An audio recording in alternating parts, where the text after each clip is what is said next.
The yard of the orphanage was full of kids, running around and making noise, but the adults didn't seem to care at all. The teacher occasionally took a break from her book, looked around the yard with a disgruntled glance, and sharply shouted at the kids, then went back to reading. The children have long been accustomed to such remarks, and paying no attention to them, continued to engage in their games. And only one boy, Sam, stood far away from everyone, near the fence, and tried to look out into the street. He was very attracted to places where people could walk along the city streets freely, and children could walk hand in hand with their parents.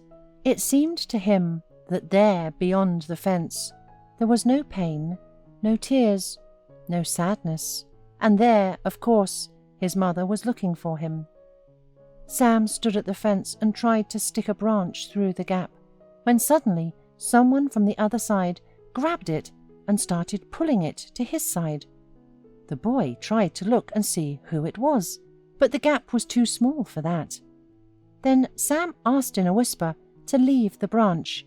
The tension on the other side loosened, and the branch was in the boy's hands. Sam looked through the slit and saw a girl behind the fence who was looking into his eyes with interest. "What's your name?" "Sam. What's yours? And why are you looking in here?" "My name is Eleanor, and I'm just curious. And why don't you play with your kids?"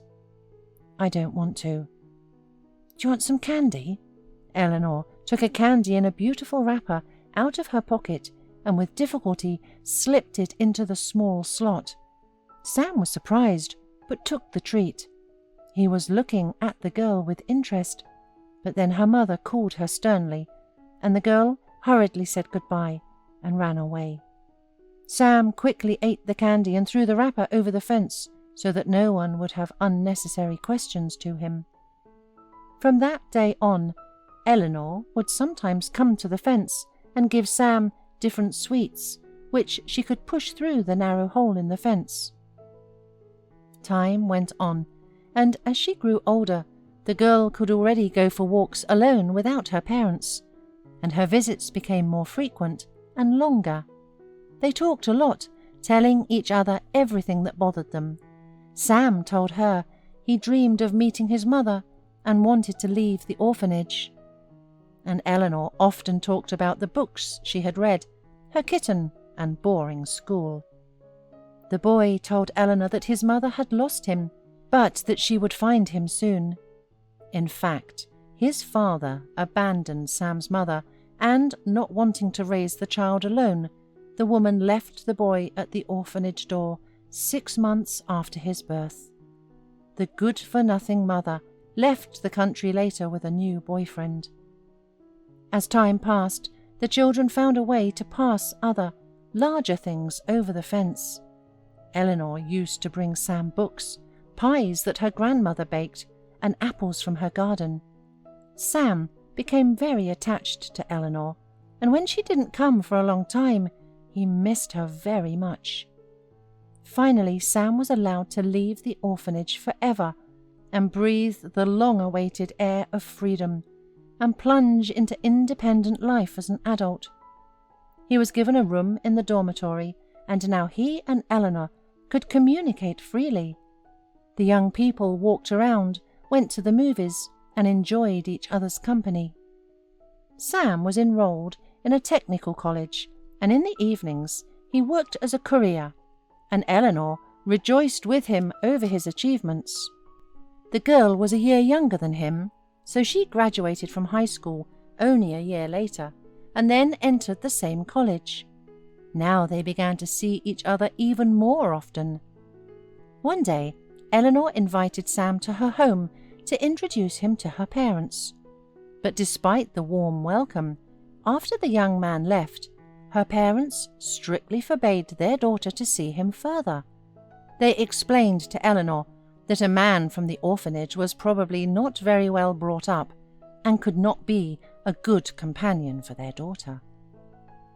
Eleanor knew her parents' character very well and understood that it was useless to change their minds. she said nothing to Sam and continued to see him.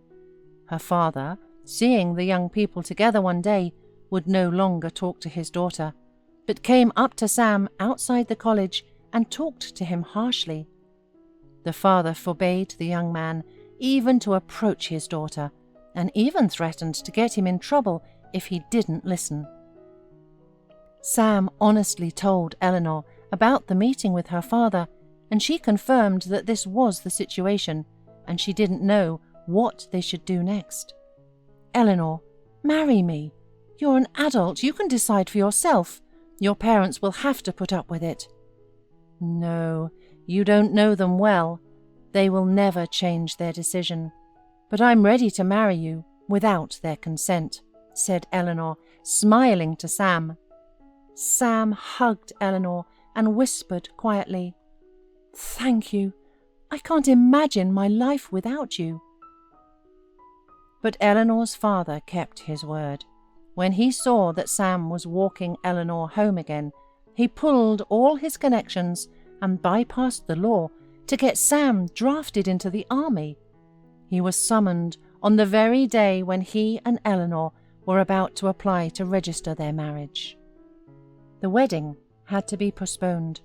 Sam went to serve, and Eleanor promised to wait for him. But this was not enough for Eleanor's parents. When the first letter from Sam arrived, they carefully opened it and put a text in the envelope with the message that he allegedly fell in love with a local nurse in the army and found his destiny. And in response, Sam received a letter from Eleanor saying that she had met someone else and no longer loved him. After receiving the letter, Sam couldn't believe it was possible and decided to find out when he got back. Eleanor saw that the handwriting was different on the envelope and in the letter. She quickly understood what was going on and wrote to Sam saying that she loved him and she was waiting for him. So they began to secretly correspond and wait to meet. One day, Eleanor came home happy and began to pack her things. Her parents were sure that their daughter had long forgotten her Sam, and therefore they were very surprised. When they asked what happened, the girl replied that she and Sam had finally gotten married and that she was going to move in with her husband. The parents threatened that if she did so, they would completely deprive her of financial support, and even prohibited her from taking the things they bought for her. But it was impossible to stop Eleanor, so she left her suitcase on the bed and silently left the house. 8 years have passed since then. Eleanor and Sam have had children, but their relationship with her parents has not improved. They did not even see their grandchildren. Sam graduated from college and has already a high position in a large company. The young family was saving up money to buy a house. And then one day, Eleanor got a call from her mother saying that her father needed help. He had lost his job several years ago, was very ill, and now needed an expensive operation. The woman asked her daughter and son-in-law for help in tears, since she had nowhere to get money. Eleanor hesitated to talk to her husband about it, but when he found out the reason for her sorrow, he immediately said that they would still have time to buy a house, and her father's health was more important and could not wait. The operation was successful, and as soon as the father came to his senses, he called his daughter and son-in-law and apologized, though it was not easy for him to do so. From that day on, Eleanor's parents' relationship with their children and grandchildren became better. Sam got a new promising job and was grateful to Eleanor for always overcoming all the difficulties together with him.